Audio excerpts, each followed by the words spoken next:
Hello, welcome to Alignment. My name is Dasha Kelly Hamilton, and I am the State Poet Laureate for Wisconsin and the Poet Laureate for the city of Milwaukee. And Alignment is an opportunity to bring neighbors across the state into an unexpected conversation around one line of poetry.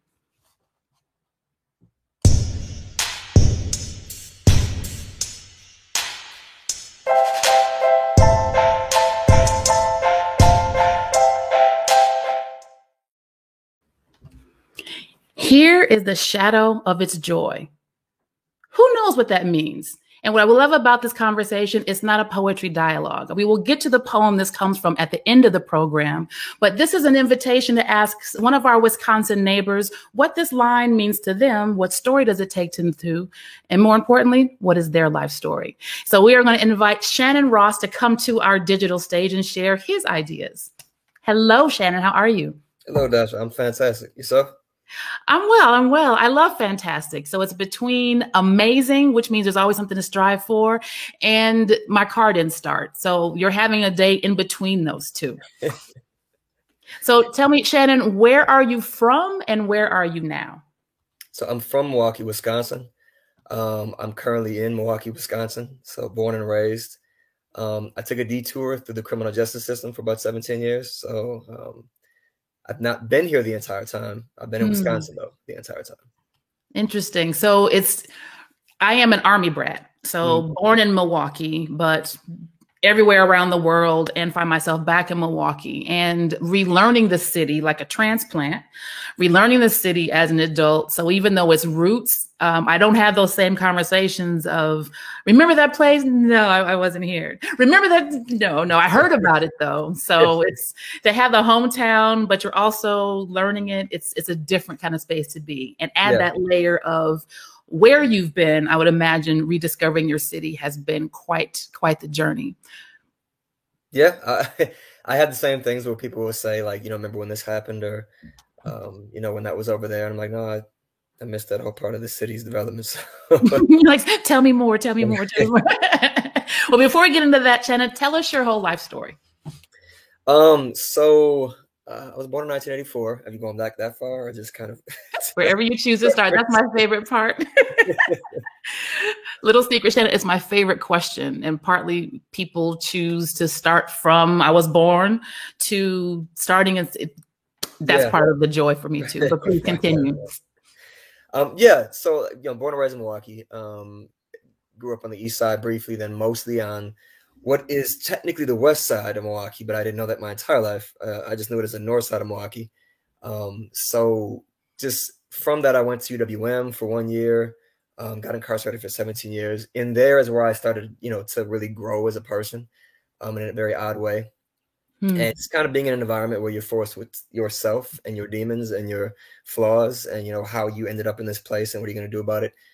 Some people respond, one way. Some people respond in a more, positive or negative route. It can be however a person is going in. Oftentimes it just amplifies their personality to a large degree. And so for me, I've always been very rebellious and curious. And so that was the large extent of my incarceration, was learning myself, information, things that I would be available when I get out, strategizing, but also the rebellious side, just kind of in a more constructive way, so that I was going against, I guess, negative things that I saw in life and in society that I wanted to kind of change or try to be a positive influence towards. So whereas before I was rebellious just towards what popular thought was, I would just kind of not do things just because we're a group going somewhere. Everybody wants to go that way, and I want to go this way just because I want to go a different route. Not even because there's anything over here. I just want to go a different route.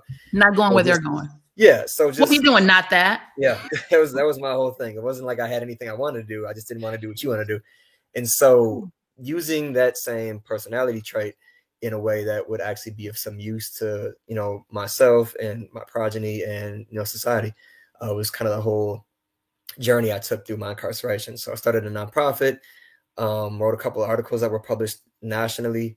I finished my degree with, completely with support from family and loved ones who paid for it, because it wasn't available inside when I was incarcerated, that they would pay for. And the nonprofit is now what I do. I'm in the second year of my graduate degree at UWM. I had a scholarship before I got out, actually, just, pretty rare. And that came from the writing that I did. People just took interest and saw it in the organization I had created, and they felt like it was, you know, I was somebody worth giving money to for a scholarship at UWM. And I'm a co-owner of a small transportation business with a childhood best friend and a grateful father to be. And a grateful father to be. You said About all 6 of that, and weeks. if I couldn't pick up what? About 6 weeks. So Yeah. it was interesting when you talked about, you mentioned the things that you're doing for yourself and for your progeny. In listening to that, I went, huh, that's interesting. And boom, because there's a child to be on the way. Whoo, you have a lot going on, my friend. Yeah. Yeah. I'm curious. You mentioned there are ways you can choose to spend that time, and that goes for whether you are in the gated community or you're in a cul-de-sac. You are making choices about how you move forward, right? And that decision to use, you mentioned being with your demons. And anytime, and all of us as children, when you get punished, when you get put on punishment, when you get a whooping, however you were handled at your house, you can't help but spend that time in a corner thinking about how you ended up in the corner. Mm-hmm. And 17 years is a lot of time to devote to demons and wrongdoings and errors and mistakes. I mean, part of it is to think through those whys, yes. But can you talk a little bit about what you've observed from that choice? There's reconciling the demons and then giving yourself more ways to see yourself, or just being stuck with your demons for all that time, which will make the time even harder. That makes sense. So I just think it's a very astute way to describe the decision you made. Talk a little bit about how you got there. Yeah, it's an apt metaphor with the child. I don't know if a lot of people would like this or not, but I think of the population inside as exactly that. A lot of lost children. You know, you have men, you know, technically you have people who have beards, but by and large, you know, we enter there as children still. We're not, you know, fully formed in the way we're going to approach life or the way that we understand ourselves. Emotional IQ is terrible, you know, everybody goes in some form of brokenness, like fractured bones is the analogy I often use. And so when you're in that corner as a child, you can either think about what you did and, you know, how to do differently or however you want to respond to it in a positive way, or you can sit and think that you're the victim the entire time and that, you know, you were treated unfairly and that you're going to get somebody back or you're not going to change, and however it may be. And so that's the exact same thing in prison. People respond in one way or the other. And for me, I've always found it, this is why I never take any credit for who I am or what I ever achieve. I feel that none of this is by choice. I do these things because I'm driven to do these things. And I have no explanation for why that is. People ask me, what's your motivation? You know, ask the universe, ask God, whoever would be that would be in control of that. I don't have an answer for that. I'm driven to do these things. I have a desire to. There's no such thing as a selfless deed, because everybody's doing something that they're motivated to do. And so that is simply the only experience that I've had, is that I was motivated to take this path, and my character traits took me down this path. Whereas other people, they can, but they won't naturally do it. They need to see some examples. They need to see some evidence that they can do or be something different than what they've been or what their mind is telling them they are, because what the societal narrative is about them and their demographics. So it's just that general concept of who we are, nature versus nurture. And some people need more nurture to tap into their nature. The part that's giving me pause is how true it is. We are our social demographic, even though we know that differently, right? We know that differently. And regardless of your social demographic, doesn't speak to the life experiences that you have, but it's the world that we live in. And it can be so easy to be propelled in some cases and stuck in other cases. But the hard reality of how we all have to navigate these false understandings of who we are, man. I mean, it's like you said, emotional intelligence is one. We need to have that back in school. We need to have that in school so young people can understand what they're feeling, our feelings, but how to move past the demographics. And particularly with the work that you do for people who are returning home, you tackle on that extra box of the demographic of someone who has been incarcerated. And then you're adding those other ways that you have to dance. And it is absolutely a dance. What advice would you give for people to work through those imposed social demographics, those assumptions? There was a poem I wrote to a friend of mine a while back when I was in prison. She was struggling with some stuff. And it was, when your eyes aren't working, let my eyes be how you see yourself. Because oftentimes we start to dive into the feelings that we have, and we start to believe in the moment. We start to believe in the negative thoughts and opinions more than the grand reality that's in front of us. And at times like that, just like when you don't go out shopping when you're hungry, you don't evaluate your self-esteem when you're emotional. So you need to have other people and society that they can show you, or you can look through their eyes at yourself, almost being a mirror through them, because they can keep you grounded in a way about your own humanity and your own worth that the moments oftentimes will take you away from. And in those moments, you can lose your life, not necessarily literally, but you can lose your life in the sense of going to prison for life. You can lose your life in the sense of completely disassociating from, your humanity and just living a life that you will never connect to it again. So you need to be aware that as a human being, the moments can take you away, and you need to have something to ground you and let other people show you who you are when you can't see who you are. The moments can take you away. What's a moment where you were shown who you were to get you to this place? I'm sure there were many, but yeah, I think dead authors were a big part of it for me. I always remember early on, I think like Mark Twain and Eldridge Cleaver were very big influences for me. And so just reading, you couldn't pick two different people, I think. Right. I was probably like, what the? But, I was like, oh, okay. I've always been one to see connections between very different systems and different people. You poet. It's just like my approach to spirituality is similar. We're fighting over 2% differences, and I see the 98% all the time. I don't even see the 2%. So I see that in Twain and Eldridge Cleaver, where you have two great writers, two great thinkers, two people who were not going with the status quo, who were very comfortable just going out on a limb and being the only one if they had to be, because they believed in something.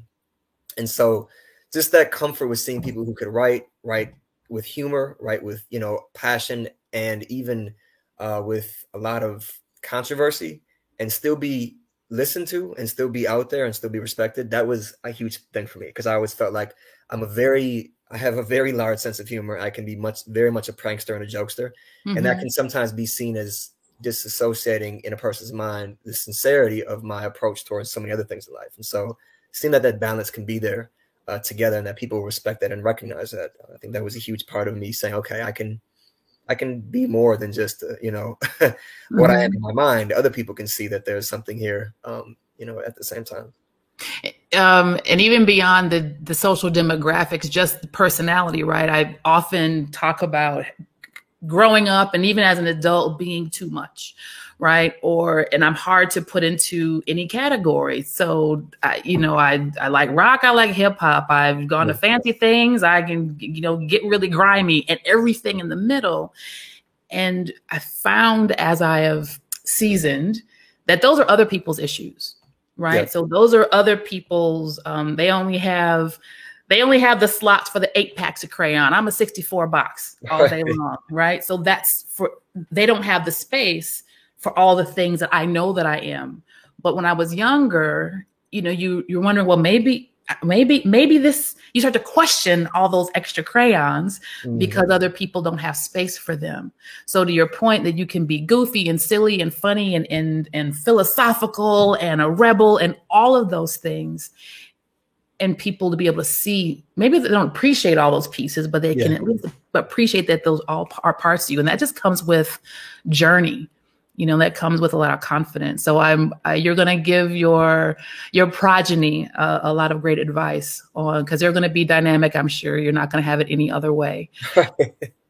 Right. So what do you, how soon till papadom happens? About 6 weeks is the estimated date. So it could be 2, it could be 8, the size right now of her belly, she probably should have been a month ago from what we hear from people. Be extra nice to her. She's trying to control her cranky. She's trying to control it. Be extra nice to her. Rub her feet. Give her 2 of everything she asked for. What are you? Oh my goodness! I know this list is long too, but because you'll never know until the little one is here. But just paint the vision. What are you excited about? I'm excited about preventative parenting. I mean, that sounds crazy, but for me, when I was I always looked at it like, we wait till our kids have an issue to want to solve it. It's the same way with the prison system. We wait till, the issue's upon us to want to solve it. And in society, that happens so many times. And so I've always been very excited to start exposing you know, my children, whenever that happened, to ideas and issues and complexities before we would think they can comprehend them, because they can. You know, when you treat people at an elevation that you want them to be at, and then they'll rise that level. And so I just really am excited to have these conversations and to be able to nurture and nourish the creation of an adult who can do so much in this world, from the early stages, with all the lessons and experiences I've learned the hard way. Yes, because we are raising little adults, not to teach them like little adults, to let them to be children, but, yes. To your point, you're acknowledging how incredible their minds and their personalities are. And it sounds like you're going to have a lot of fun and play a lot of jokes. Oh yeah, and be goofy. Oh yeah, I mean, that's over here. You know, we're being professionals right now. I don't want to say that out loud, but yes, there's all kinds of mud happening. Well, tell me before I go too far, where did this line of poetry take you? So it actually was like 3 levels for me. So the initial one was that I think pretty obviously there's a story behind joy. That, you know, here's the shadow of its joy. Anybody that's smiling, there's oftentimes, and if it's a real smile, you know, if it's a real smile, even if it's a fake one, either way, there's a story behind that. If it's real, something happened in their life, so much years and decades of experience and pain and hardships behind that smile to get to that smile. And if it's fake, you know, well, then there's a whole story behind why it's fake and why they're just showing it. Then to get like morbid, kind of, you could say that joy is ephemeral. The sun always sets, so that, you know, there's a shadow behind the joy, because ultimately it's only going to be there for a while. You know, we're on this planet only for a very brief moment. It seems like sometimes it's long, but ultimately it's a very, very short time, even if you live to be 120 years. And so, but then it got to like a philosophical form in, do we need to feel pain to feel joy?